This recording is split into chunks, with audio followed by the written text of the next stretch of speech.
Bonjour à toutes et à tous. Merci aux organisateurs. Donc aujourd'hui, je vais vous parler sur la relation entre les représentations fictionnelles d'un objet réel, dans notre cas la police, et les informations qui concernent l'espace sociopolitique dans lequel cet objet est inscrit. Tu veux traduire? Pardon.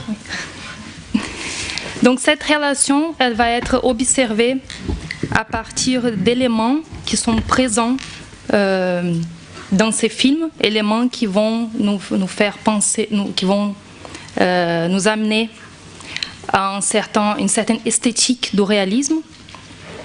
Les réalismes ici compris comme la capacité de ces images à véhiculer cette esthétique d'une réalité à partir justement des éléments présents dans l'écriture fictionnelle qui vont favoriser à son tour une lecture fictionnelle qui est mise en rapport avec une réalité à un moment donné.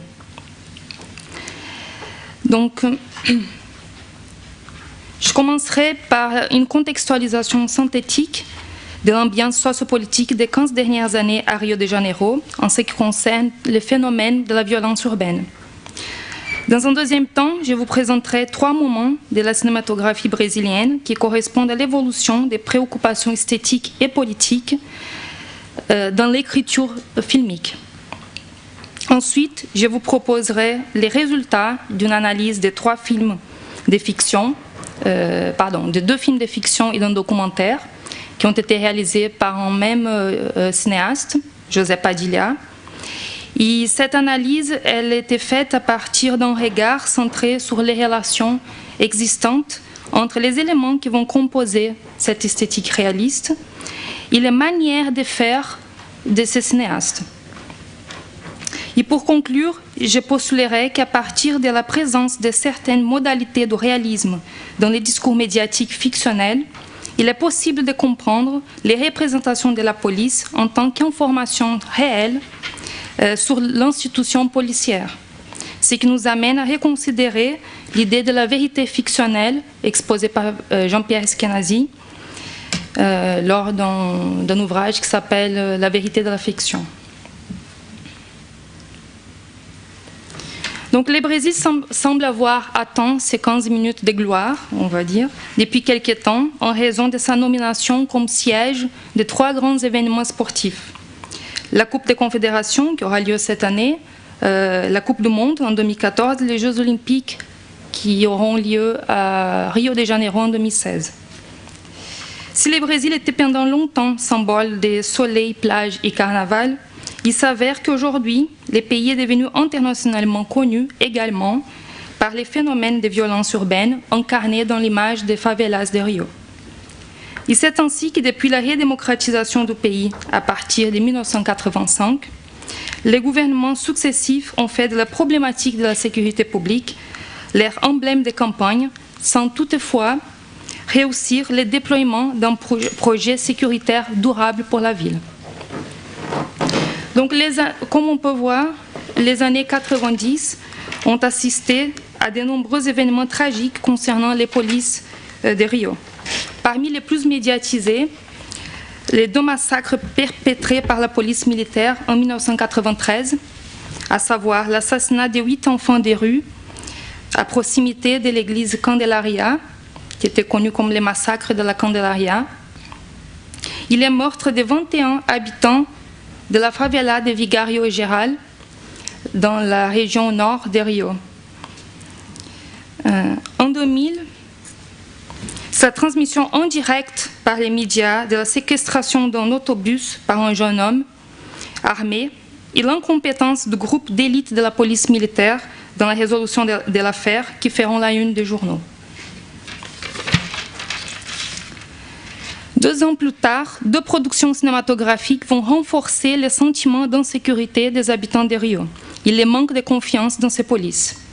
Le premier était le documentaire Bus 174, réalisé par José Padilha, et qui porterait sur l'affaire du kidnapping de l'autobus. Les cinéastes voulaient connaître les chemins parcourus par Sandro, les ravisseurs, jusqu'à son destin tragique. C'est ainsi qu'on découvre que le jeune homme était également l'une des victimes qui a survécu à la tuerie de la Candelaria. Et c'est cette découverte qui va constituer le fil conducteur du récit proposé par Padilha. Le deuxième, c'est peut-être le film brésilien le plus connu jusqu'à aujourd'hui. Il s'agit de Cité des dieux, réalisé par Fernando Meirelles, et qui était l'un des responsables par la projection internationale du cinéma récent brésilien, mais aussi des représentations des favelas de Rio. C'est dans ce climat de croissance des taux de criminalité et de méfiance envers la police, vue comme institution corrompue, dont les membres ne sont pas assez formés ni préparés pour combattre la violence urbaine, que le nouveau gouvernement s'installe et doit faire face à des enjeux politiques et économiques exceptionnels en raison de ces événements sportifs. Pour la première fois, l'État fait pression et Rio doit proposer un plan sécuritaire efficace, car une ville avec une moyenne mensuelle d'environ 2800 victimes de crimes violents n'attire pas les touristes et encore moins leur argent. L'année 2007, pourtant, va témoigner d'un autre événement qui s'avère remarquable pour la production cinématographique nationale. La sortie en salle des troupes d'élite, réalisée aussi par José Padilha, est jusqu'à aujourd'hui la plus grosse billetterie de l'histoire du cinéma brésilien. Les films retracent la préparation du groupe d'élite de la police militaire pour la visite du pape à Rio en 1997. C'est pourquoi, sous l'angle d'un policier, le capitaine Nascimento, que la narrative de la lutte contre la violence urbaine se déroule, en priorisant les actions fermes et efficaces contre le trafic d'armes et de stupéfiants dans les favelas. Il est né ainsi un héros national qui, malgré ses méthodes violentes et autoritaires, est exalté par la société et représente un tremplin symbolique pour l'adhésion sociétale à la nouvelle politique sécuritaire du gouvernement élu. Dès lors, pour comprendre l'importance de l'émergence du capitaine Nascimento à ce moment précis de l'histoire politique de Rio, il est indispensable de retracer les chemins de représentation de la police au long de 3 moments remarquables de la cinématographie brésilienne. Donc, les premiers moments, comme évoqué par un critique de cinéma brésilien, Sérgio Augusto, dans un article fondateur de 1982, était la présence constante du genre policier dans la cinématographie nationale. Genre policier entre guillemets, on verra ensuite dans la discussion, si vous avez des questions concernant ces guillemets, pourquoi je les ai mis en fait en guillemets. Étant souvent marqué par les références aux faits divers journalistiques, ces genres, entre guillemets, des biographies de malfaiteurs et des récits sur des crimes au sein des élites. Les images récurrentes sont les jeux d'hasard illégaux, les favelas, les stupéfiants, les chantages, les trahisons. Les années 1960 sont marquées par un cinéma sous la censure de la dictature militaire. Ainsi, les personnages policiers ne sont pas explorés en profondeur par les cinémas commerciaux. Il faut savoir que pendant les années 60, au Brésil, dans un premier essai de constituer une industrie nationale, il y a le mouvement du cinéma novo, qui est connu en France à partir de la figure de Glauber Rocha, qui était en fait un cinéma qui a justement critiqué ces langages narratifs classiques du cinéma américain et qui a essayé de proposer une critique sociale à partir d'une rupture avec ces langages qui étaient légitimés par les cinémas américains. Donc les préoccupations du cinéma nouveau étant de l'ordre de la critique sociale et d'une rupture avec l'esthétique de la narrative classique hollywoodienne, les doubles médiatiques de la police n'a pas beaucoup de place non plus dans ces productions. Cependant, Marco Antônio Almeida, un chercheur brésilien, va suggérer que l'articulation du récit policier peut être représentée par deux productions de l'époque, qui sont Assalto ao Trem Pagador, de 1962, et Lúcio Flávio, de 1977. La construction de l'intrigue et les personnages présents dans les genres policiers arrivent à joindre des éléments de critique sociale à ces récits. La figure du policier reste pourtant secondaire dans l'intrigue et est représentée parfois par la corruption et la transgression de la loi. Le deuxième moment de cette cinématographie coïncide avec la redémocratisation du pays à la fin des années 80. Il fut accompagné par un cinéma préoccupé avec les questions générales de la représentation. Ismail Xavier, professeur de cinéma à l'Université de São Paulo, s'interroge, je cite, « Comment parler du monde après la saturation et la méfiance adressées aux images, notamment celles insérées déjà dans des codes connus domestiqués ?» Xavier évoque la dimension illusoire des images, qui sera combattue par un cinéma qui va associer certains aspects du réalisme à une réflexion sur le cinéma lui-même et sur la place occupée par les spectateurs. Le réalisme rossellinien ne séduit plus personne. Il va se manifester autrement, par rupture du cadre mimétique, par les repérages ou la reconnaissance des lieux de tournage, par les jeux de caméra, par un ton narratif parfois presque réel, par l'insertion d'images d'archives ou d'autres références et par des informations précises, parfois même des statistiques et des retours sur la réalité, qui sont présentés lors des cartons ou d'une voix over d'un narrateur. Le troisième moment concerne les films post-Cité des Dieux. Il est marqué notamment par les policiers corrompus, par la figure du policier corrompu. Le réalisme est toujours présent de manière esthétique, caméra épaule, couleurs réalistes, scène rhétorique. Le temps filmique, par contre, va changer. Le langage cinématographique va être plus proche des films d'action américains. Les séquences longues de décors intimistes, parfois même étouffants, vont être remplacées par les plans ouverts, les montages entrecoupés et plus récemment des effets d'animation.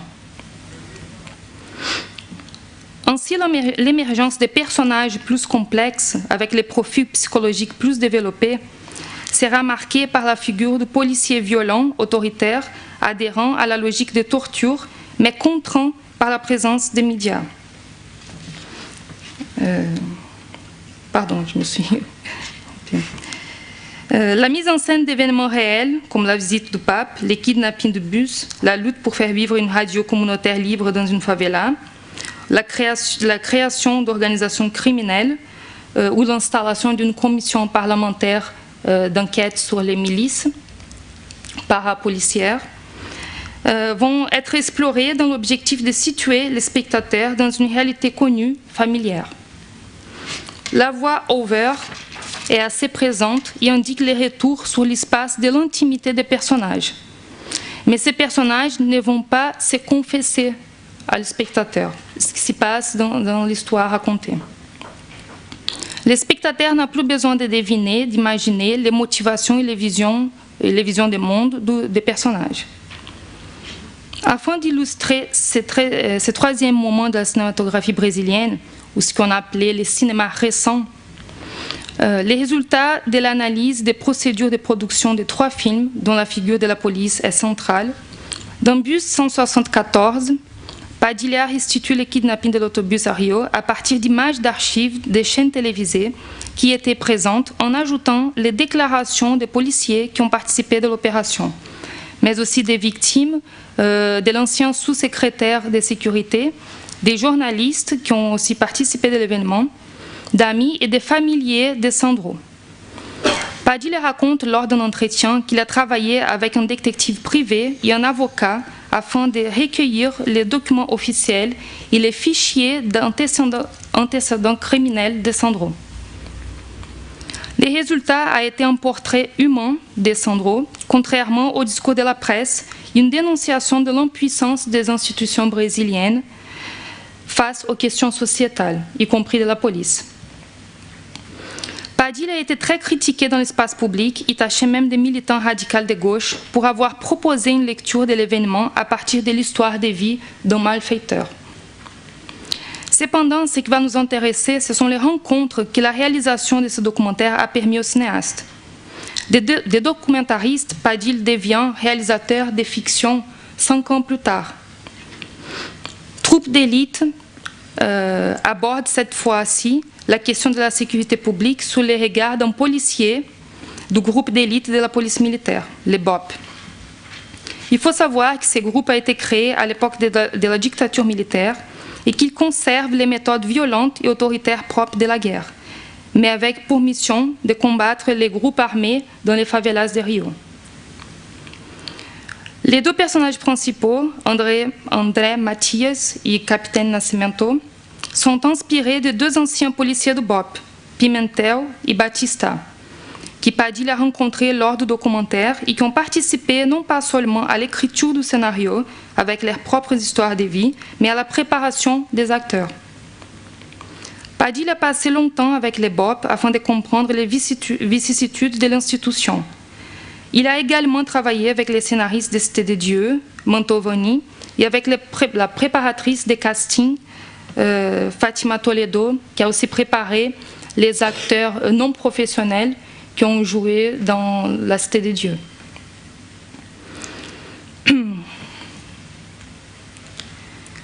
Pimentel faisait partie du BOP lors du tournage du documentaire. Aujourd'hui, il est commentateur de sécurité publique dans 3 journaux télévisés de la Rede Globo. André Batista était le principal interlocuteur de Sandro, les ravisseurs, pendant le kidnapping. Les deux sont présents dans Bus 174. L'acteur qui a joué le rôle de policier militaire, Batista, dans une autre version fictionnelle sur les mêmes affaires, mais réalisée par un autre cinéaste, qui s'appelle Ultima Parada, de Bruno Barreto. Cet acteur a joué le même rôle d'un troupe d'élite. Le double médiatique d'André Batista est ainsi présent dans 3 fictions audiovisuelles qui ont pour aspect commun la thématique de la sécurité publique. Troupe d'élite a une réception controversée au sein de l'espace public. La société, représentée surtout par les élites de Rio, a réclamé au gouvernement plus de capitaines Nascimento pour résoudre d'une fois pour toutes les problèmes de la violence urbaine. Les intellectuels et partisans de gauche ont nommé Padilla des militants d'extrême droite, cinéastes défenseurs des régimes autoritaires et de la résolution des conflits par la violence. Pour rappel, il était nommé justement militant de droite, de gauche, pendant la réalisation du documentaire sur l'affaire du bus 174. Dans le deuxième film, Troupe d'élite 2, Padilla propose une réflexion bien argumentée sur les origines cachées du problème de la sécurité publique. Les doubles médiatiques d'André Batista et de Rodrigo Pimentel se rencontrent à nouveau. Dans une des scènes emblématiques du film, on voit même Pimentel, le capitaine du BOP, applaudir son double médiatique, le capitaine Nascimento. Dans la continuité du premier film, Troupe 2 aborde la corruption des polices, mais aussi les pouvoirs publics en tant que système, jusqu'à la dénonciation d'un réseau de la mafia constitué par les propres policiers, qui finit par la mise en place d'une commission d'enquête parlementaire sur les milices, tel comme c'est arrivé aussi dans la réalité. Les scénaristes Mantovani et le député Marcelo Freixo, aussi représentés dans les films par son double médiatique, le député Fraga, ont souligné l'importance des nombreuses heures de discussion et de la participation du scénariste à toutes les réunions de la commission parlementaire d'enquête dans l'objectif d'affiner l'écriture du scénario. Les résultats est un récit avec une structure dramatique complexe, bien rythmée, qui ne laisse pas le temps au spectateur de réfléchir, seulement d'absorber, je cite Padilla, mais qui propose d'autres modalités de réalisme implicites au récit, associées à des aspects esthétiques réalistes courants, comme la caméra épaule, l'insertion d'images d'archives, les couleurs réalistes, la mise en scène et un vocabulaire utilisé dans les dialogues inspirés par ces acteurs non professionnels. Et l'aspect pédagogique de ces films nous fait même revenir sur les idées du cinéma nouveau de Glauber Rocha. Le spectateur, en même temps qu'il est inséré dans l'univers du Capitaine Nascimento et mis en phase avec ses angoisses, ses peurs et ses instants de bonheur, il est aussi informé sur une réalité qui lui était inconnue. Une réalité qui est tellement ancrée dans l'univers diégétique que même les acteurs de cette réalité y sont présents. Lors d'une scène où le député Fraga présente un séminaire sur la situation de la population carcérale, les spectateurs peuvent reconnaître dans l'auditoire ces acteurs réels. Le député Marcelo Freixo, qui écoute son propre séminaire dans un recours au métalangage, le chercheur Michel Misset, c'est un sociologue et spécialiste dans la criminalité, le chef de police Vinicius Georges, entre autres. Dans ces jeux des erreurs, tout se passe comme si les spectateurs cherchaient à légitimer ces lectures Dans ces jeux des erreurs, tout se passe comme si les spectateurs cherchaient à légitimer ces lectures du réel par la fiction à partir d'éléments cachés dans le récit. Car la présence de ces acteurs de la réalité dans l'univers diégétique a aussi pour fonction de conférer de la crédibilité au film. C'est une manière que Padilha a trouvée pour dévoiler son écriture et garantir au spectateur qu'il peut lui faire confiance. Confronté à la réalité des milices, le capitaine Nascimento va se rendre compte que la force n'est pas une solution pour les problèmes de la sécurité à Rio. Ce qui l'amènera à remettre en question tous les fonctionnements, ou plutôt les dysfonctionnements, des institutions comme les BOP. Trouver le juste milieu entre les militants radicaux de gauche du bus 174 et les militants radicaux de droite, représentés par la figure de Nascimento, serait peut-être l'une des solutions possibles. C'est d'ailleurs celle qui a été choisie par l'actuel gouvernement de Rio, et on évoque ici sa nouvelle politique de sécurité publique, basée sur l'incursion du BOP dans les favelas et l'occupation pacifique de ces espaces avec l'installation d'unités de police de proximité. La rencontre avec Nascimento était définitivement un bon outil de mesure des besoins et des attentes de la société carioca, c'est-à-dire la société des habitants de Rio, à cette époque-là. Dès lors, on observe que les procédures d'écriture fictionnelle utilisées par Padilha sont finalement très proches de celles de l'écriture de l'actualité, ou même des écrits scientifiques.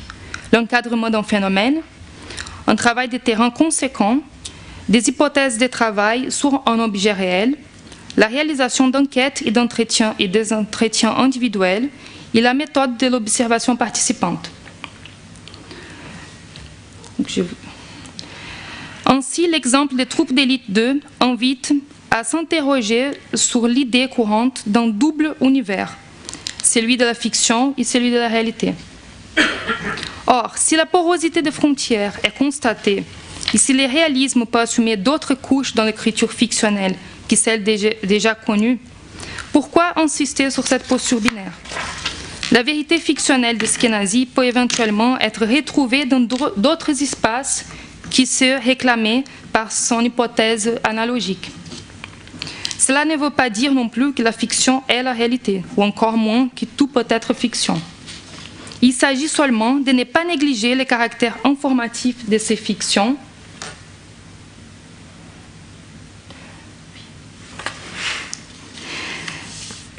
Il s'agit seulement de ne pas négliger le caractère informatif de ces fictions révélées par ces procédures d'écriture de récit. C'est dire aussi que tout dépend finalement des modes de lecture engagés par les spectateurs et en s'agissant du contexte brésilien, très marqué par la tradition des telenovelas, on peut avancer l'idée que le poids informatif de ces fictions est assez lourd pour ces spectateurs-là. Donc je vous remercie de votre attention. Je vous invite à débattre l'intérêt, mais aussi les limites de cette approche. Merci. Merci, merci. Vous nous aviez éventuellement proposé de voir un extrait. Est-ce qu'on a le temps? Mais je ne sais pas, on a le temps. Oh, on a 5 minutes. Hein. Oh, je crois que c'est important. Voir un petit peu.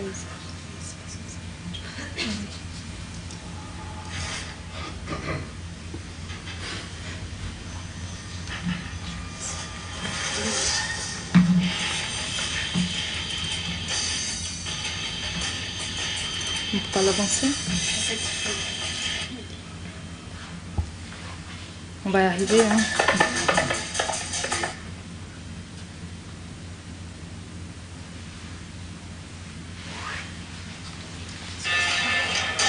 Je pense que c'est déjà en français. C'est quoi ce bordel? Donc juste pour contextualiser, merci.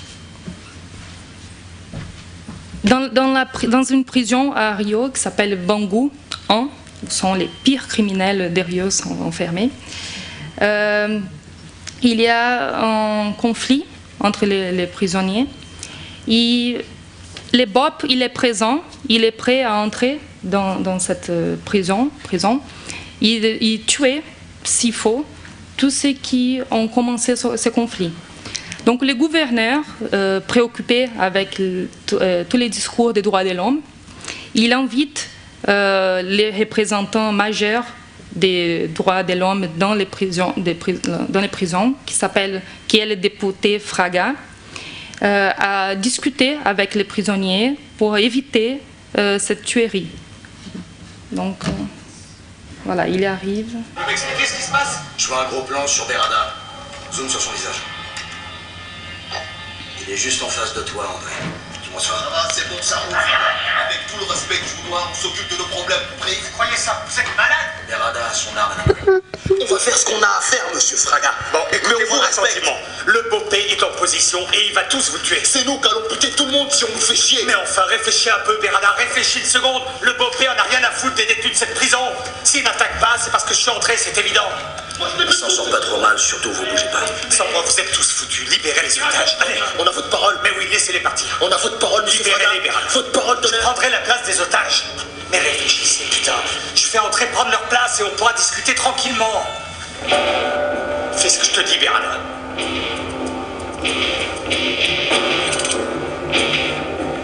Fais ce que je te dis. On peut vous faire confiance. Oui, si je m'en vais, vous êtes foutus. Ils vont tirer dans le tas. Faut arrêter le carnage.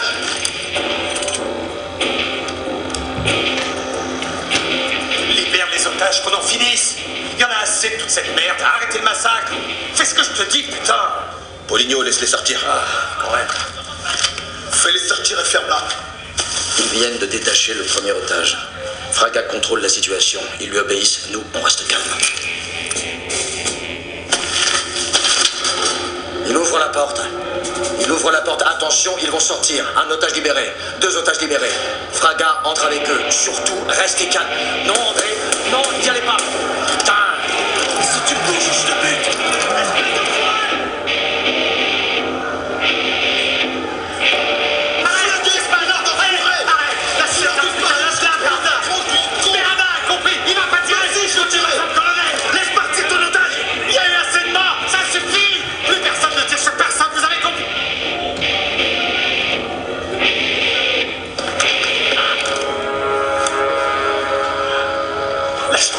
Lâche ton arme, Berada. Allez, je t'en conjure, lâche ton arme. C'est bon, allez.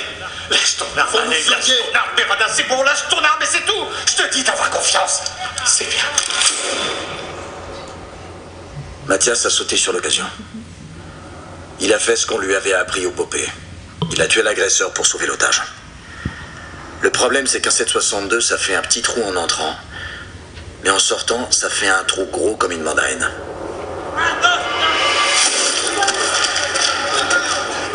En 1 minute, on avait réglé le problème. Mathias venait de liquider le plus gros caïd du commando rouge. Mais un petit détail a tout gâché. Ce putain de t-shirt. Les droits de l'homme écrits en anglais, tachés de sang. Ça a fait les gros titres dans le monde entier. Un massacre, un carnage total, voilà ce qui s'est passé.